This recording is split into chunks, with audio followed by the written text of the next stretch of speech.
Children, today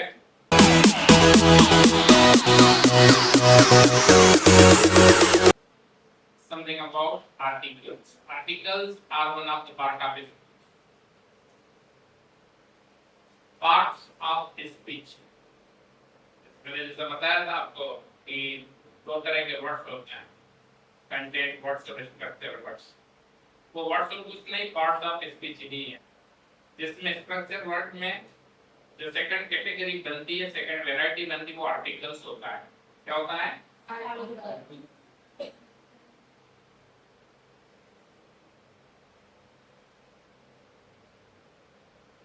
articles कितना होता है?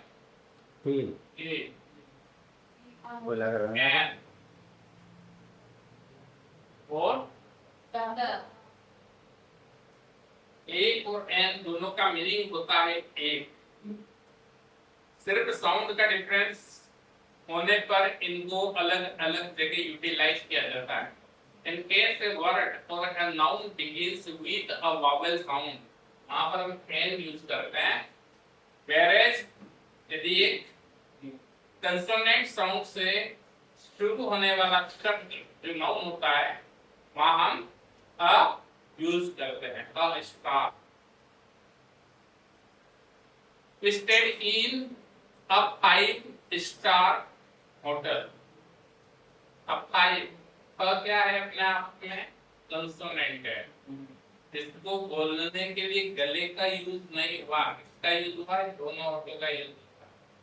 ठीक है, हम ये सोचे हैं अगर कि सिर्फ 5 ही वावल होते हैं कि A E I O U as we have been taught since our early childhood by our teachers in our school। हमारे स्कूल में अभी तक क्या पढ़ाया गया?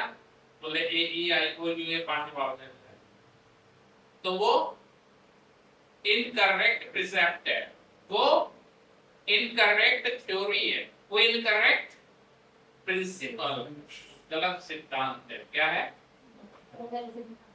गलत सिद्धांत। जैसा इस संस्कृत समग्र भाषाओं की जननी है, यहाँ पर हम देख रहे हैं कि वावेल्स भी इंग्लिश में 12 साउंड लिए हुए होते हैं। कितने? प्योर वावेल्स बोलते हैं। क्या बोलते हैं?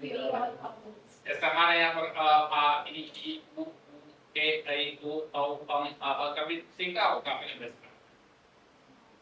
वैसा ही इंग्लिश में भी होता है। क्यों?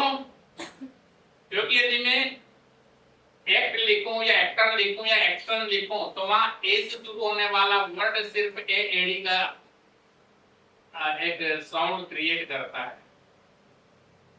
लेकिन मैं आर्टिस्ट लिखूं तो वो भी ए से ही शुरू हो रहा है। लेकिन मैं ऑल लिखूं, ए डबल एल, तो आ नहीं है, ओ। जीरो ना तो आ में आ रहा ना ओ के लिए में आ रहा, दोनों के बीच का एक अवयव है। ठीक है, क्या लिख दिया हमने? आर्ट। एक जगह लिखा हमने क्या? एक्ट। एक जगह लिखा हमने ऑफ। लेकिन तीनों के साउंड जो है अलग अलग क्रिएट हो रहे हैं। इसको फोनेटिकली देखा जाए तो इसका फोनेटिक ट्रांसक्रिप्शन क्या बनता है? क्या बनता बेटा?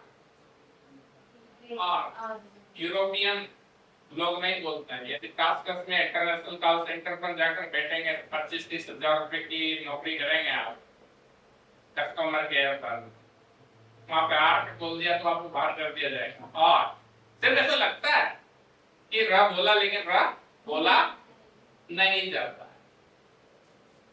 एक्ट, वहां पे ए एडी के लिए ये सिंबल आता है और सी के लिए कोई सिंबल नहीं। के सी का क्या सिंबल है बेटा? के। एक्ट ये लेकिन साउंड चेंज हो गया। अगर मैं आप ऑल लिख दूं तो उसके लिए यूज होता है और।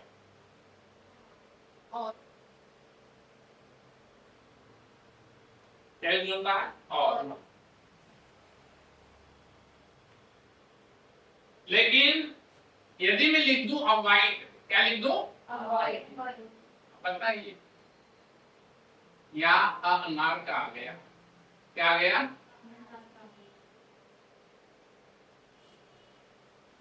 अवॉइड। तो एक के ही कितने साउंड है? आप सोचो कि ये अपने आप में वावल है, मैं जानता हूं कि it is called pure vowel, but the same vowel creates 4 to 5 kinds of further pure vowels। आगामी 5, 4 या 5 प्योर वॉवेल्स फिर बना देता हूं, बना देता है। तो 4 तो ऐसे ही बनता है। अगर मैं लिख दूं ऐसा ही सेकंड वाला ए, क्या लिख दिया? क्या लिख दिया? तो एक ही रहेगा, क्या रहेगा?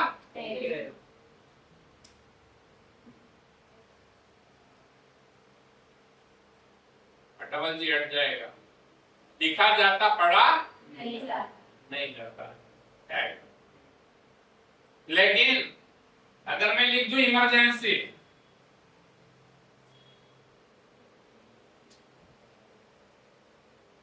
तो ई का क्या काम हो गया? इमरजेंसी।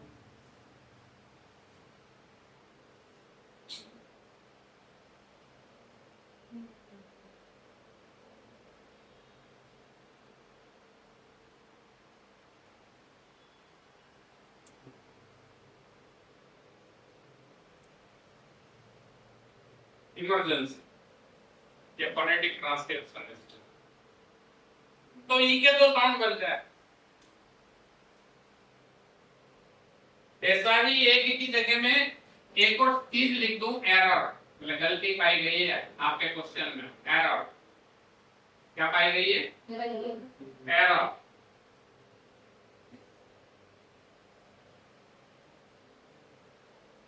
एरर नहीं, एरर। लिखा जाता, एरर बोला नहीं जाता, सिर्फ एक स्ट्रेस दे दे, error. There is an error in your working.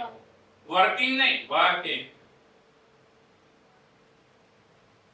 क्या वो बहुत आगे की चीज है बेटा, एडवांस टेक्नोलॉजी, एडवांस लर्निंग है फोनेटिक। मैं तो बता रहा हूं आपको सिर्फ एज एन एग्जांपल, ठीक है? आपके सामने पुट करती है। तो इन 5 वावेल साउंड को भी डिवाइड किया जाता है। कैसे डिवाइड किया जाता है बेटा? यदि मैं आई लिख दूं, ए के बाद ई के बाद क्या है? आई। इलनेस क्या होगा पता है? इल नस, डबल एस नहीं, इलनेस। ये हो गया इलनेस। लेकिन मैं लिख दूं आइस, क्या लिख दिया? आइस। तो यहाँ पर आइस का साउंड क्या हो जाएगा? आई। क्या बन गया? आई। डिक्शनरी एडवांस लर्नर, डिक्शनरी हर किसी के पास नहीं होती है, इसलिए स्मार्टफोन तो सभी के पास है। गूगल सर्च में हम दिन में फालतू की चीजें सर्च करें, उसका अच्छा है कि हम सर्च करें कि give the transcription, phonetic transcription of ice, तो वो लिख देगा आइस। सी का साउंड क्या है? ए ई आई। अब ओ के भी 2 साउंड होते हैं।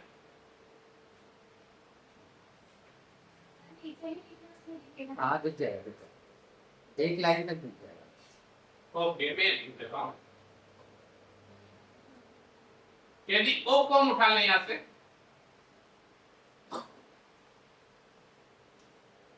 आई, तो एक साउंड बनता है, वो डिफथंग होता है आई।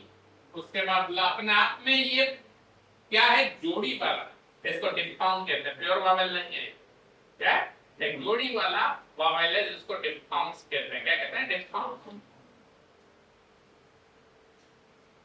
उसके बाद नेक्स्ट में लिख दो ऑनियन,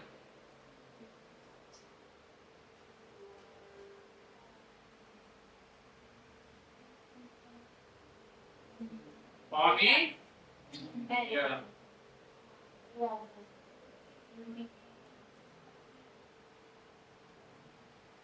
ये जो कान है, इसको ईयर पढ़ते हैं। क्या पढ़ते हैं? Year. ईयर। हम ईयर बोलते हैं, पर ब्रिटिश जो वेस्टर्न कंट्रीज के लोग हैं, यूरोपियन कंट्रीज के लोग हैं, वेस्टर्न वर्ल्ड के लोग हैं, ईयर नहीं, ईयर। एयर, एयर नहीं बोलते हैं, एयर। क्यों?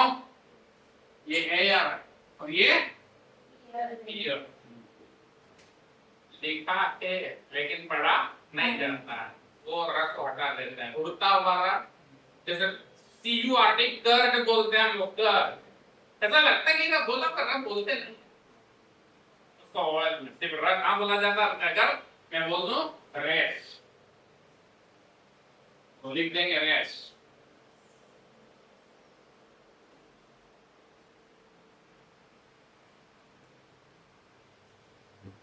रेस आई की मात्रा है, रेस। उसके बाद नेक्स्ट में हम क्या लिखेंगे? रेस के बाद क्या लिखेंगे बेटा? अगर हम लिख दें क्रश, क्या लिख दें? उछल देंगे, क्रश।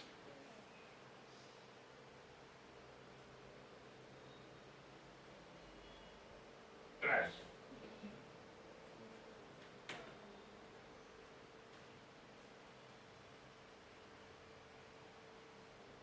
ये हटाते हैं, एबीसी हटाते हैं, क्रश। तो क्या हो जाएगा? क्रश।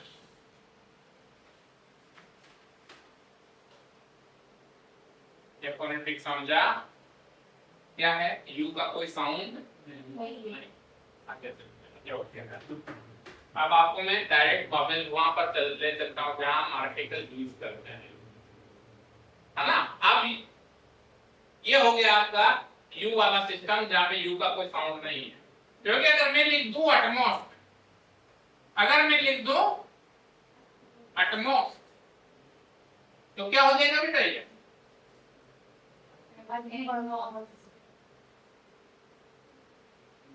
अनार का है, क्या है बेटा? अनार का। एटमॉस्ट और ओ की मात्रा के लिए कभी भी ध्यान रखिए, आपको हिंदी में सिखाया गया है स्वर संधि। अ धन उ बराबर ओ।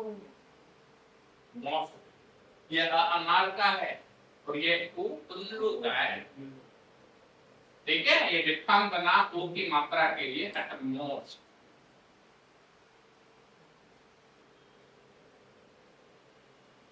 लेकिन अगर मैं यहाँ लिख दूं यूनिटी, इसी यू को क्या लिख दूं?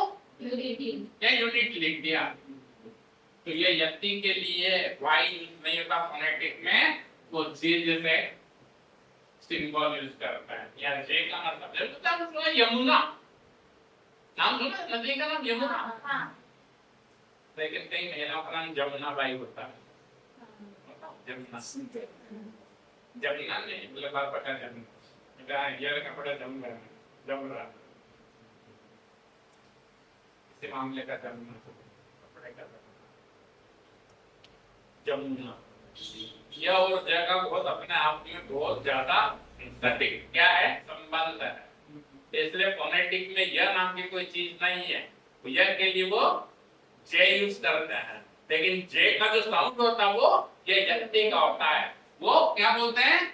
यमुना की जगह यूनिट, और यूनिट की जगह यूनिट को इस तरह से बड़ा की मात्रा है यूनिट, यूनिट नहीं है, क्या है? क्योंकि अगर मैं लिख दूं यहाँ पर येट, अभी क्या लिखेंगे? इसको येट पढ़ेंगे, जेट नहीं पढ़ेंगे। फोनेटिक है। वेस्टर्न कंट्रीज वालों को आ आ ई का ख ग घ अंगा ये नहीं आता है, उनको सही उच्चारण सिखाने के लिए फोनेटिक दी जाती है। ठीक है, अब देखिए, अभी हाल में आपके सामने चीज रख रहा हूं, आपको कंफ्यूजन है। उस दिन बताया था मैंने, ये क्या लिखा बेटा?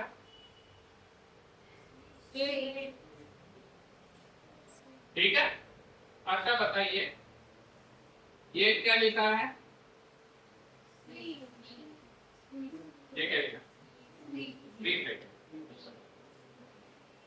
आपने क्या पहन रखा? तो ये क्या है? क्या है ये? क्या पढ़ेंगे इसको?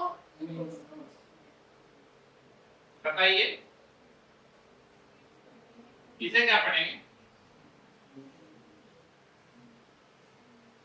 अरे क्या पहनते हैं हम?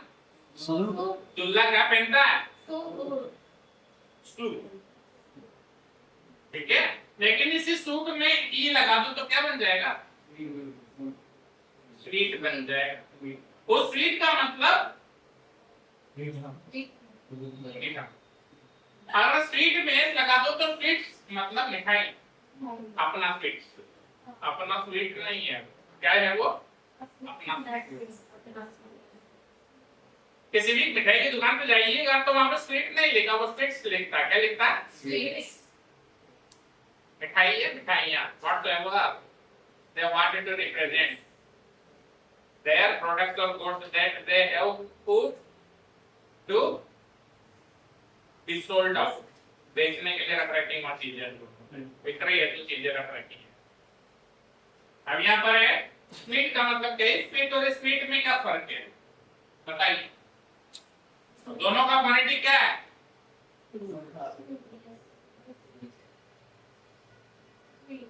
स्वीट। स्वीट का मतलब है मीठा और इस स्वीट का मतलब है ग्रुप ऑफ रूम्स। बोले अब 6 लोग गए आप कहीं पर हरिद्वार गए तो क्या एक ही कमरे में एक ही पलंग पे सो के सकते थे? तो आपने होटल बुक किया और वहां पर आपने कह दिया 8 लोग हैं, मतलब डबल डबल बेड के वो 2 रूम या 4 रूम आपको दे दिए गए, तो हर बेड पर एक व्यक्ति सो गया। 4 कमरों का जो ग्रुप है वो क्या है बेटा? स्वीट है। क्या है? Sweet. They booked a suite of 4 rooms. आपने वहां होटल में जाकर क्या किया? स्वीट ऑफ 4 रूम्स बुक किया। तो स्वीट अपने आप में कौन सी नाउन है? Collective noun. कौन सी नाउन है? समूहवाचक संज्ञा। जैसे आप क्लास में, क्या है बेटा? क्लास। क्लास। लड़कियां एक तरफ बैठी हैं, सिर्फ लड़कियों का समूह, का कोई स्टूडेंट से लेना देना, कोई मतलब कोई स्कॉलर से चूंकि लेना देना नहीं, स्कॉलर नहीं, स्टूडेंट सर्कल को बिलोंग नहीं करते, लड़कियां किस ग्रुप बनाकर जा रही हैं, लड़कियों का ग्रुप बैठा हुआ कहीं पर, तो वो क्या कहलाएगी? किसने? तो कमरे होता है baby, B E B one, B E baby of girl, baby of girls. चलो समझिए। अब मैं डायरेक्ट आ रहा हूं आर्टिकल पर। तो देखिए एक ही वावेल से, ए ई आई ओ यू, एक ही वावेल से कितने साउंड बनते हैं? होते हैं साउंड अलग अलग क्रिएट होते हैं ना। अब हम आगे चलते हैं। तो यहाँ पर आप कंफ्यूज मत होना भाई, putting up A correct article, सही आर्टिकल को पुट अप करते समय कंफ्यूज मत होना ये आर्टिकल को कैसे करेक्टली सप्लाई किया जाता है। आपके सामने सिर्फ सेंटेंस रखूंगा और उसमें आपको डिफरेंशिएट करें। 2 एक जैसे सेंटेंस रख दूंगा, एक जगह आर्टिकल होगा, एक जगह आर्टिकल नहीं होगा, या दोनों में आर्टिकल होंगे पर दोनों ही सेंटेंसेस के मीनिंग डिफरेंट होंगे। वो आपको क्या करना है? दिमाग में रखना है।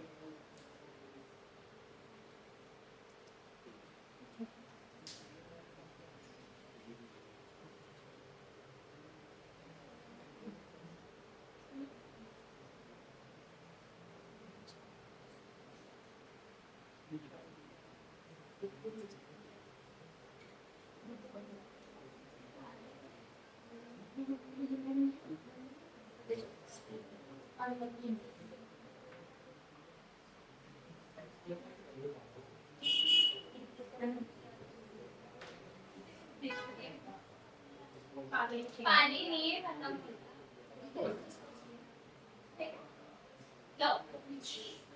Your voice is being recorded in the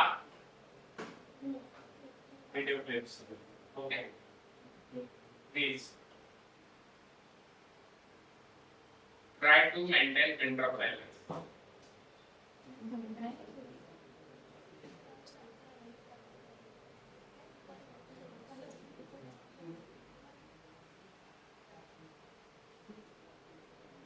देखिए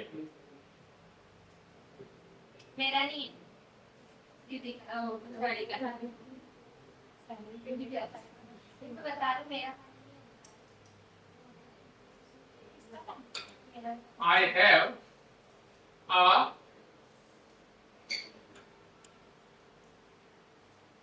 black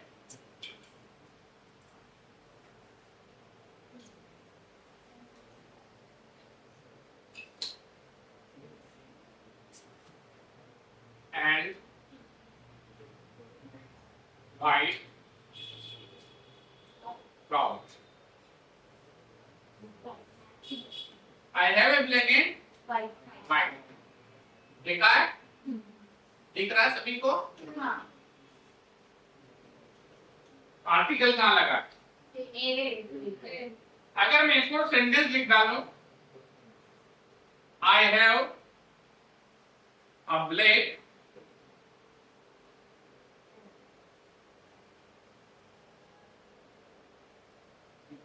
and a white white cloud. कितना आर्टिकल लगे? दो ठीक. अगर मैं इसको सेंटेंस लिखूं, the king and poet died. कोई आर्टिकल दिख रहा है? Very good. अगर मैं लिख दूं the king and the poet died. दो वाइट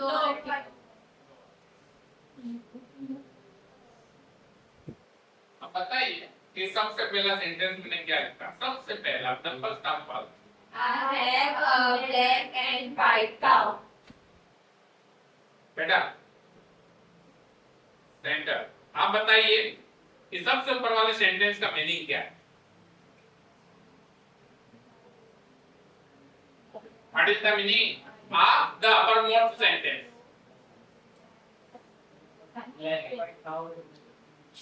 बेटा ठीक से हिंदी में बताइए, खड़े होकर बताइए.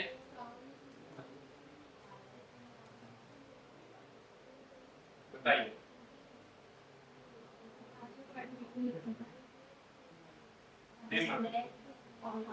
I have a black and white cow. ये भी नहीं पता आपको? चलो बेटा, हंसी बहुत आती है आपको, वो सब पता है. फालतू की चीज करता हूँ. आइए बताइए, आप बताइए. मेरे पास काली दिखता है। तेरे पास काली सफेद गाय है. अच्छा, मेरे पास काली सफेद गाय है, मतलब तुमने इसमें से एक चीज गायब कर दी. हिंदी में वो कौन सी चीज गायब कर दी? इसका कोई उच्चारण नहीं, मतलब इसका कोई ट्रांसलेशन नहीं. मेरे पास काली सफेद गाय है. तो कितनी है वो तो मैंने लिख रखा वहां पे. I have already written there. मैंने मेंशन किया है. सबसे पीछे है दूसरा. मेरे पास एक काली और एक सफेद गाय है। मेरे पास एक काली और एक सफेद गाय है. कितनी बार आया है? एक बार कितनी बार ये कितनी बार आया? अच्छा, अगर यहाँ पर इसका मीनिंग आप बता रहे हैं कि मेरे पास एक काली और एक सफेद गाय है, तो आप ही बताइए कि दूसरे सेंटेंस का मीनिंग क्या है? इसका मीनिंग क्या है? उसका मीनिंग अगर एक काली और एक सफेद गाय है, तो इसका मीनिंग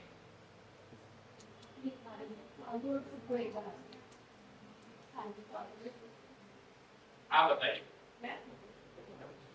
मेरे पास एक काली और एक सफेद गाय है. ऊपर वाले का. मेरे पास एक ब्लैक एंड व्हाइट काउ, मतलब काली और एक सफेद गाय. एक गाली और एक सफेद गाय, ये ऊपर वाले का। अच्छा बेटे, आपका क्या नाम है? राजवीर।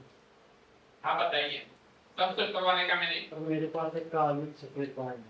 मेरे पास एक काली सफेद गाय। तो यहाँ हमने एंड को कोई यूज नहीं किया, एंड का कोई यूज नहीं है। काली और सफेद गाय है सफेद। मेरे पास एक काली और सफेद गाय है ना। Very good. तो कितनी गाय हुई टोटल? अरे ये एक ही गाय, जो कितने कलर की है? गाय एक ही कलर दो। दो है, मतलब उस पर काले धब्बे भी हैं। गाय सफेद है लेकिन कुछ काले धब्बे भी लगे हुए हैं। There are a few black spots on its body. उसके शरीर पर कुछ काले धब्बे हैं। सेंटेंस को जब तक आप समझेंगे नहीं, उसकी गूढ़ता को, उसके रहस्य को, उसकी डेप्थ में नहीं जाएंगे, तब तक आप खुद को कैसे एक्सप्रेस कर पाएंगे, पार्ट ऑफ स्पीच कैसे समझ पाएंगे, पार्ट ऑफ स्पीच को यूटिलाइज कैसे कर पाएंगे? नहीं कर पाएंगे। मेरे पास एक ऐसी गाय है जो काली और सफेद। मेरे पास एक गाय है जो काली और सफेद। मेरे पास एक काली और सफेद गाय है। और दूसरे आप बताइए, सबसे आगे I have a black and a white cow. आप बताइए इसका मीनिंग क्या है? मेरे पास एक ब्लैक और एक व्हाइट काऊ है।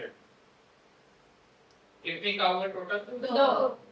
एक काऊ कैसी है ब्लैक और दूसरी काऊ कैसी है? व्हाइट। आ रहा समझ में कुछ? आर्टिकल समझ में आ रहा है? ऊपर वाले में कितने आर्टिकल लगे हैं और दूसरे वाले में कितने आर्टिकल? दो। एक आर्टिकल एक ही चीज को बताता है, एक का मतलब ही होता है, ठीक है। व्हाइट और ब्लैक तो क्या है? एडजेक्टिव है, विशेषता बता रहा है, संज्ञा विशेषण। मैंने बताया था, कंटेंट वर्ड में बताया था। नाउन, और नाउन का क्या होता है संज्ञा विशेषण? एडजेक्टिव।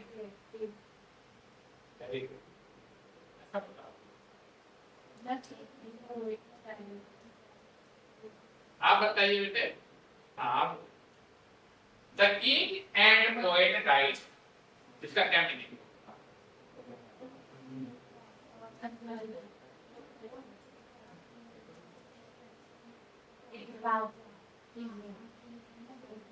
उसी को पता नहीं, बताएंगे।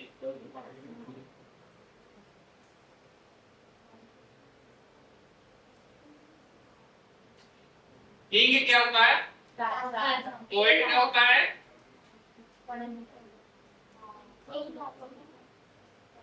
हाँ,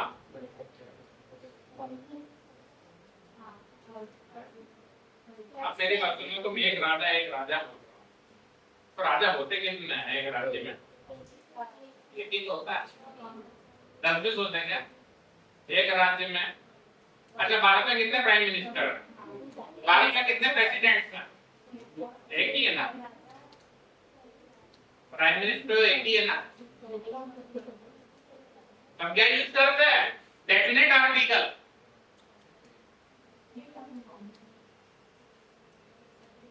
क्या यूज करते हैं?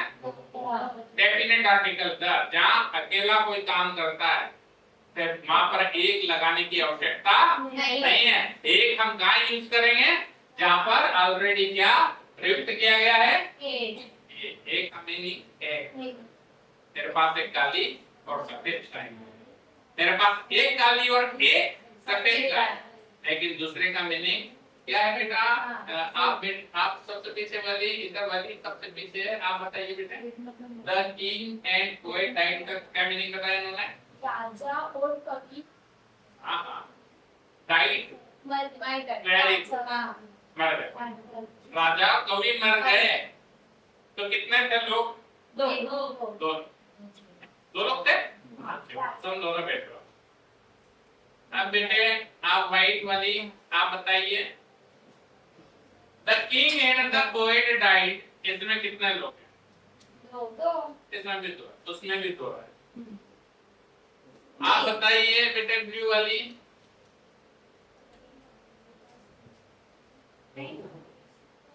ऊपर कितने लोग? क्या क्रिएट हो रहा था?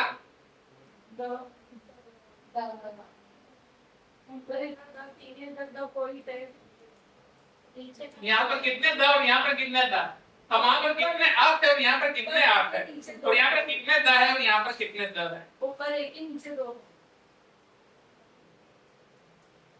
ऊपर एक ऊपर नीचे दो, ऊपर एक अब डिफरेंशिएट किया था आपने, अभी आप डिफरेंशिएट किया था कि यहाँ पर कितने लोग थे? कितने लोग थे? यहाँ इस वाले यहाँ पर नाउन कैसी थी? सिंगुलर थी, प्लूरल थी?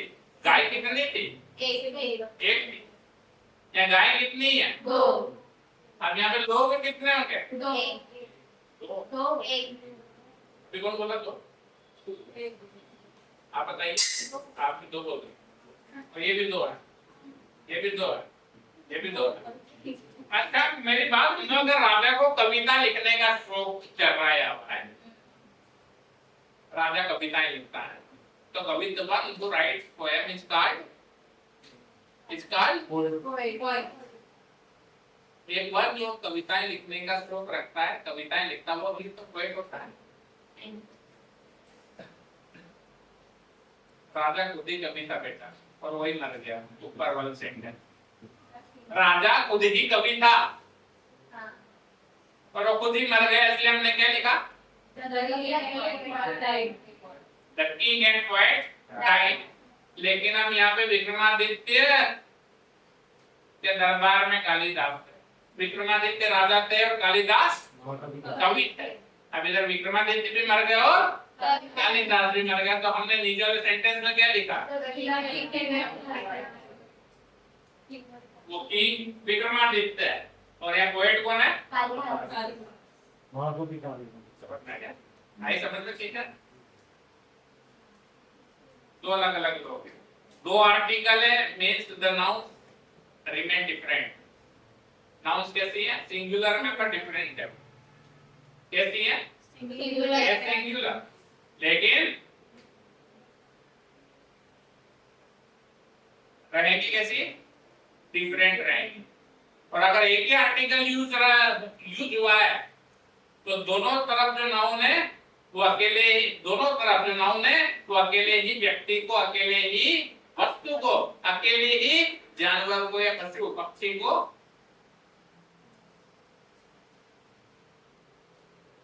इंडिकेट करेंगे। अगर मैं एक और sentence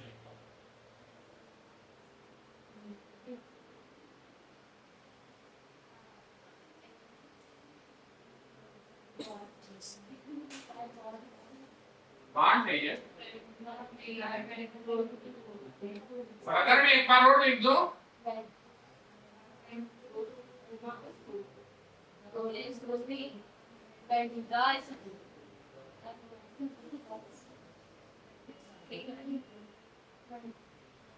I went to school, यहाँ पे कोई आर्टिकल दिख रहा?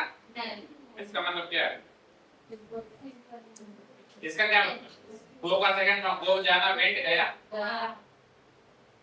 क्या हो गया? आई वेंट टू स्कूल का मतलब? और दूसरा सेंटेंस क्या है? इसका मीनिंग क्या है? बातें बंद कर लो बेटा, उससे अच्छा है कि फोकस कीजिए स्टडी पर, डिफरेंशिएशन में।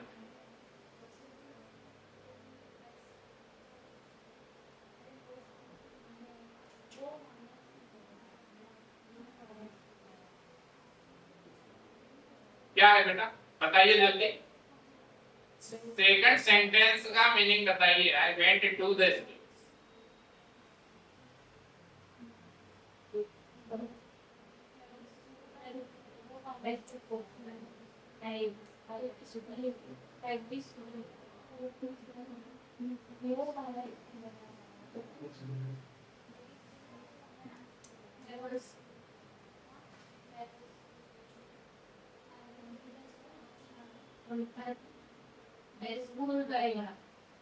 बस मैंने भी कोई आर्टिकल यूज नहीं किया, तो सभी को पता है आई वेंट टू स्कूल में स्कूल गया, लेकिन अगर मैंने लिख दिया I went to the school, went to the school, अच्छा बताओ इसमें करेक्ट कौन है, इनकरेक्ट कौन है?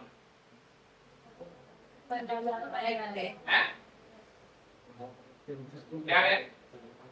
कोई करेक्ट है, कोई इनकरेक्ट है, कुछ मैंने गलत लिखा है। अच्छा ऊपर वाला करेक्ट है और नीचे वाला ये मान लीजिए ये करेक्ट है, दिस इज करेक्ट। मैं खुद बोल रहा हूँ कि ये करेक्ट है। अब नीचे वाला जो मैंने लिखा है ये करेक्ट है क्या? नहीं है बेटा, ये भी करेक्ट है, लेकिन दोनों के मीनिंग अब किस भाव में वाला अलग है, in which sense that it get differentiated, बताइए।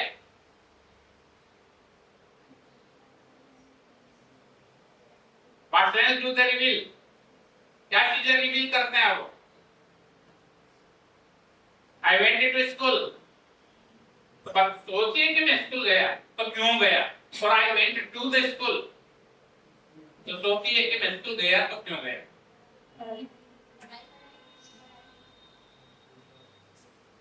आप स्कूल जाते हो बेटा? जाते हो ना? काहे के लिए जाती हो स्कूल? इसलिए जाती हो। पढ़ाई Why do you go to school? पढ़ाई के लिए, and you are regular student, regular, and you have to go to school regularly every day, except Sunday or any holiday that falls in between your regular schedule, school schedule. अगर बीच में कोई छुट्टी आ जाती on account of any festival, so you get notified, आपको notice दे दिया जाता है कि कल मत आना, छुट्टी है, ठीक है।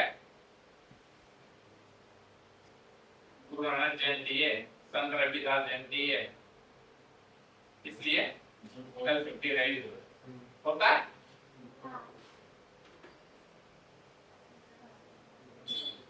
तो जाती है रेगुलर स्कूल आप, तो ऊपर वाला सेंटेंस आपकी रेगुलरिटी को शो करता उस ये स्टूडेंट को इंडिकेट करता। ऊपर वाला सेंटेंस जहाँ कोई आर्टिकल यूज नहीं हुआ है, जिस सेंटेंस में कोई भी आर्टिकल यूज नहीं हुआ है, I went to school,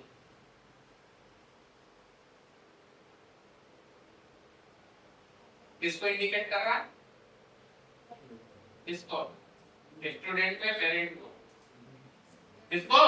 parent पढ़ने जाते हैं स्कूल, बच्चे घर पे बैठते हैं, पेरेंट बैग लेकर स्कूल जाते हैं पढ़ाई करने के लिए, होमवर्क लेकर आते हैं अपने बच्चे के लिए। आजकल ये होता है बेटा, महंगे स्कूल में क्या होता है, छोटे बच्चे को ढेर सारा होमवर्क दे देते हैं, फिर माँ बाप दो ही बैठकर होमवर्क करते हैं।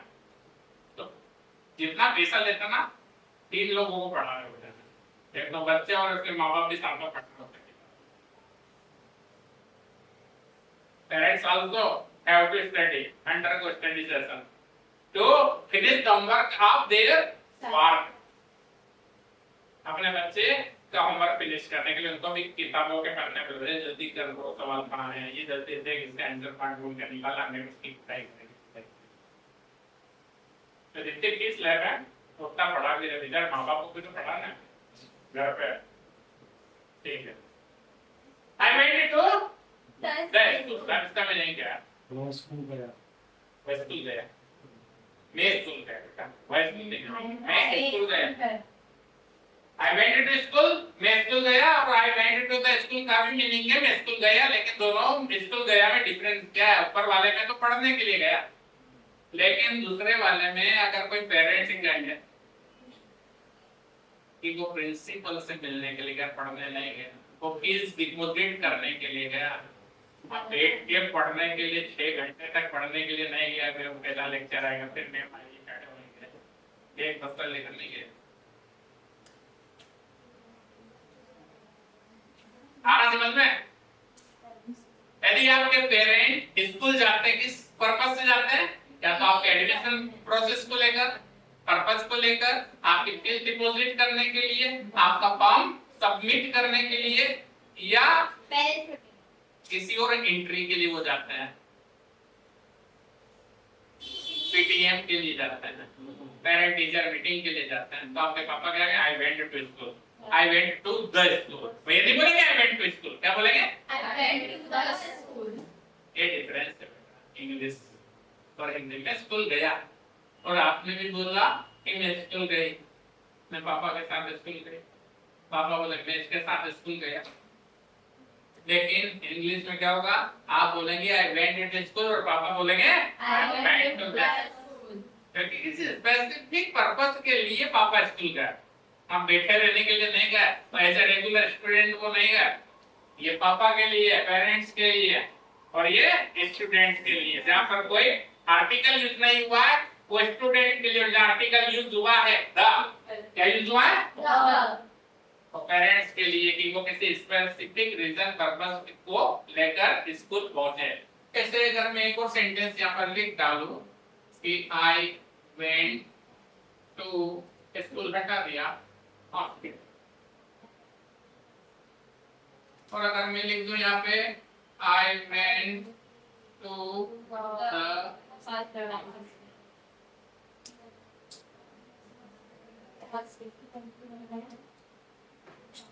दो चीजें बताऊंगा,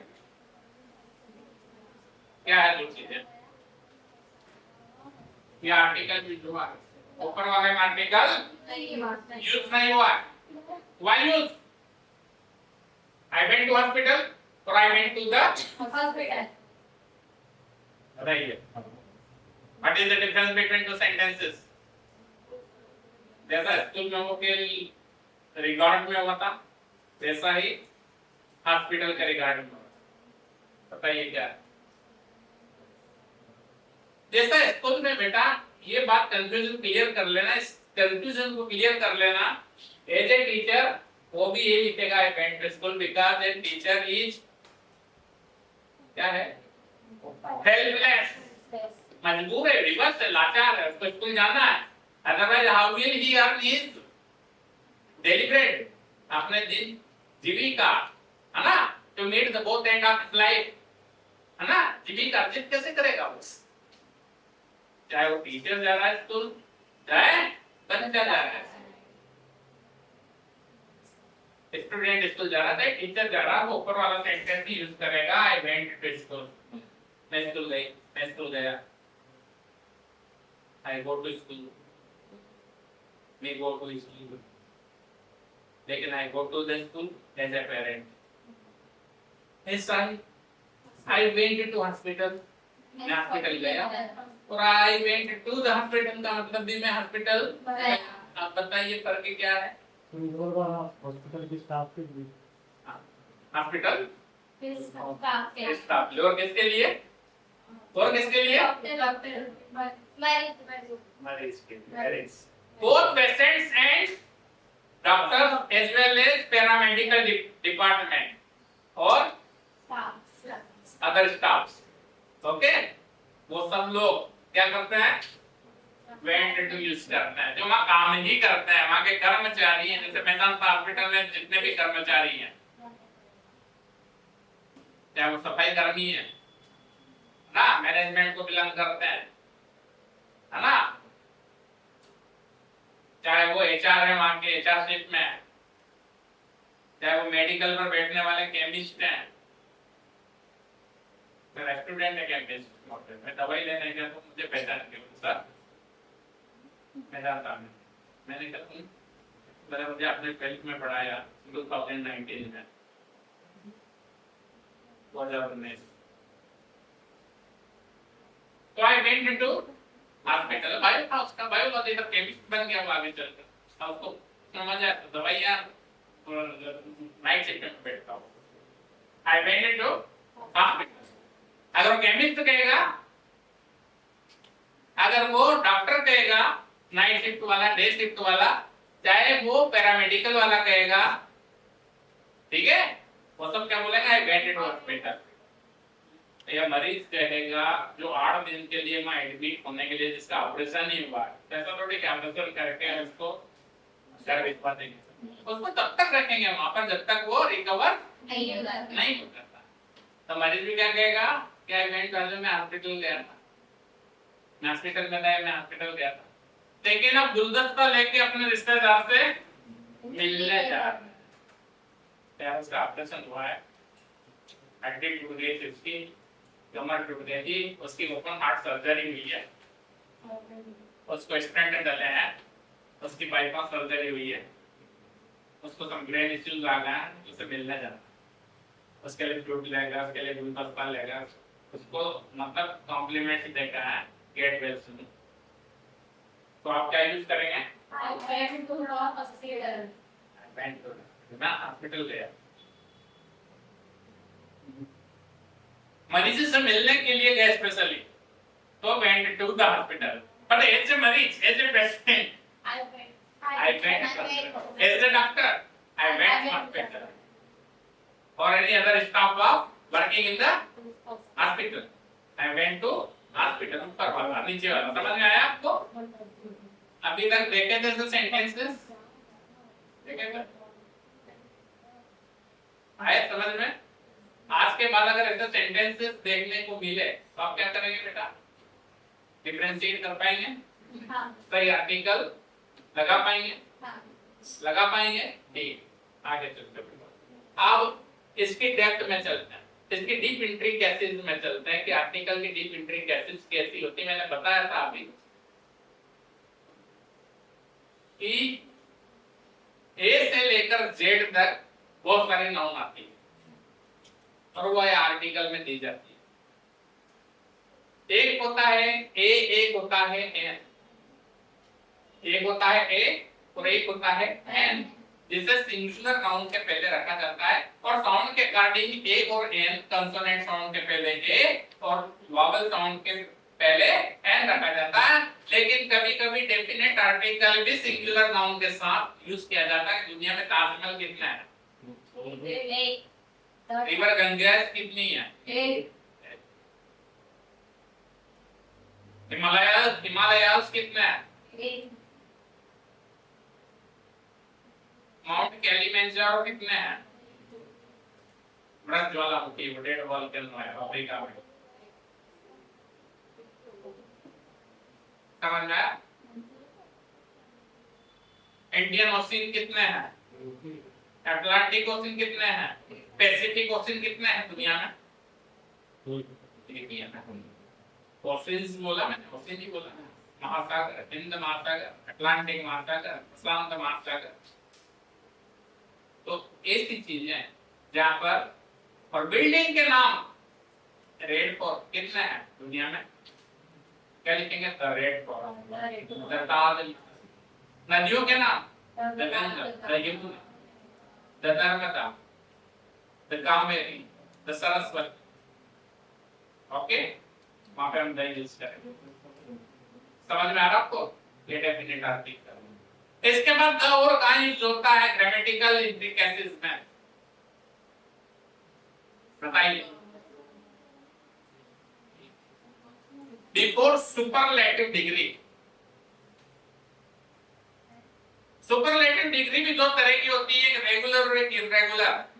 जब तीनों फॉर्म पॉजिटिव, कंपैरेटिव और सुपरलेटिव तीनों एक दूसरे से मैच नहीं खाते हैं तो उसको कहते हैं इर्रेगुलर फॉर्म। और जब तीनों एक दूसरे से मैच खाते हैं, जहां ई आर और ई एस टी का ही प्रयोग किया जाता है, वो रेगुलर फॉर्म होते हैं।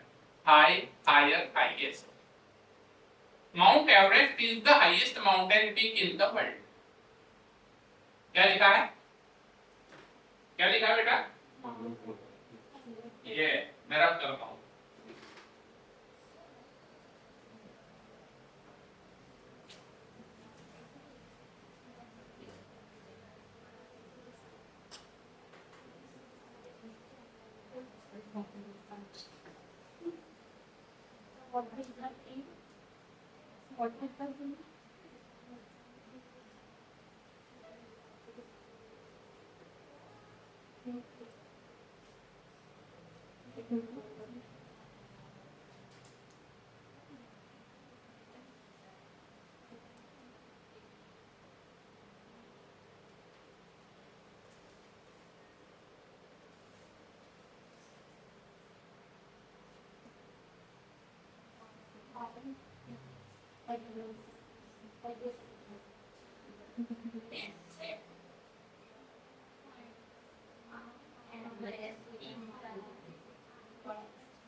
Mount Everest is the highest mountain peak in the world.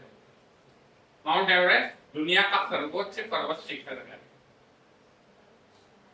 आप 10 क्यों लगाए मैंने? डिग्री है, आई गेस। एक ही है नहीं, वो तो एक ही है। और मैंने क्या ये लिखा कि द माउंट एवरेस्ट? मैं तो ये लिख सकता था कि द माउंट एवरेस्ट। ये तो कंफ्यूजन क्रिएट हो रहा है। हिमालय तो कर दो, the Himalayas. Okay, it's called the newly folded mountain, नवीन वलित पर्वतमाला। अंगारा गंगाना प्लेट जो आपस में टकराए थे तो उससे क्या होता है, उदय पड़ गया था, 33 आकर ऊपर आ गया था, तो बह गया था। Newly folded mountains. आप देखिए उसी में है नेपाल में स्थित माउंट एवरेस्ट। उस सर्वोच्च शिखर, इतना ऊंचा शिखर 88 मीटर फ्रॉम सी लेवल, समुद्र तल से। अगर मिस्त्री दीवार भी बनाते हैं, in case mason is working to build your house और ए वॉल, एक दीवार बना रहा है एक मेसन, एक मिस्त्री, तो क्या करता है, एक ट्रांसपेरेंट वेसल के अंदर, एक नली के अंदर पानी भरता है। पानी हमेशा एक लेवल पे भरा रहता है, तो मिलाता है कि भैया लेवल क्या पानी का, मतलब यहाँ जो ईंट की ऊंचाई जो वहां है वो ईंट की ऊंचाई यहाँ आ रही है या नहीं आ रही है। ऐसा ना हो कि यहाँ 20 ईंट लग जाए और वहां 19 ईंट रह जाए।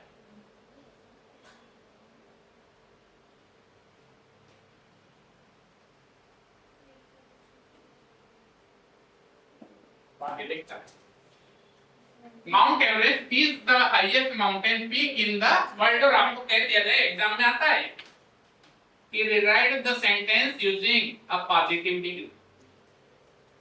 अब पॉजिटिव डिग्री, हम 3 तरह की डिग्री जानते हैं। एक होता है हाई, एक होता है हायर, और तीसरा होता है हाई।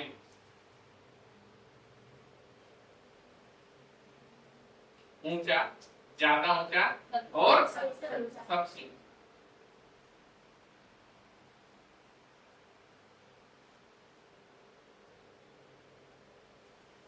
ऊंचा, ज्यादा ऊंचा, सबसे ऐसे ऊंचा कोई ही नहीं।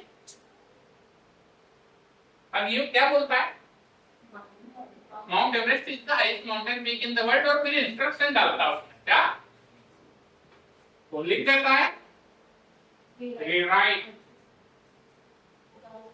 the sentence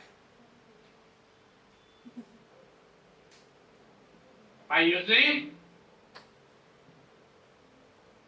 positive degree।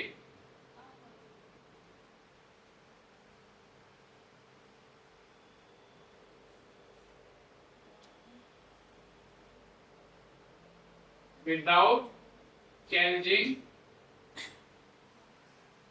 its sense, इसका भाव बदले बिना। भाव चेंज नहीं होना चाहिए, बात वही रहना चाहिए, पर डिग्री बदल जाना चाहिए। ये पूछा जाता है, एग्जाम में पूछा जाता है, सेंटेंस दे दिया जाता है, कह दिया जाता है कि right the sentence using A positive degree. Okay, अब हमको ये पता होना चाहिए, स्वविवेक से हमें समझ लेना चाहिए कि डिग्री कौन है। तो मुझे पता है कि हाईएस्ट है, ये डिग्री है, ये डिग्री है हाईएस्ट। और पॉजिटिव कौन है, ये सुपरलेटिव है, highest, positive, comparative, positive, comparative और सुपरलेटिव। अब हमें पॉजिटिव यूज करना है, कैसे यूज करेंगे, तो हम ये बोलेंगे कि पूरी दुनिया में सब कोई पर्वत है ही नहीं जो माउंट एवरेस्ट इतना ऊंचा है, तो पूरी दुनिया में ऐसा कोई पर्वत नहीं है। तो हम डायरेक्ट लिख देंगे पर्वत शिखर के लिए कि नो माउंटेन पीक, उसको फैक्ट लाएगा। पहले नो लिखा यहाँ पर हाईएस्ट के बाद, no mountain peak in the world. World के पहले भी द आता है, जो कितनी दुनिया एक ही तो है। जैसा ताजमहल एक है, गंगा मैया एक है, इसलिए द लगाया, रेड फोर्ट एक इसलिए द लगाया, दुनिया के पहले भी द लगाया, द यूज किया जाएगा। No mountain peak in the world is आप यहाँ पर तोला जाएगा, एक तराजू है ना, तराजू होती है, इसके उस तुला के तुला राशि भी होती है, लेकिन अभी तुला राशि का जो सिंबल होता है उसमें दो पल्ले होते हैं, है ना, एक तरफ गुड्स रखा जाता है और दूसरी तरफ वेट रखा जाता है, तो कंपेयर इट, वो दो पल्ले कौन से हैं, एक तरफ एज है, दोनों पल्ले का वजन एक ही है, और दूसरी तरफ भी एज है, और दोनों एज के बीच में पॉजिटिव डिग्री कौन है, no mountain peak in the world is as high as Mount Everest. क्या बहुत बड़ी बात कर दी हमने, दुनिया में ऐसा कोई पर्वत शिखर नहीं है जो माउंट एवरेस्ट इतना ऊंचा।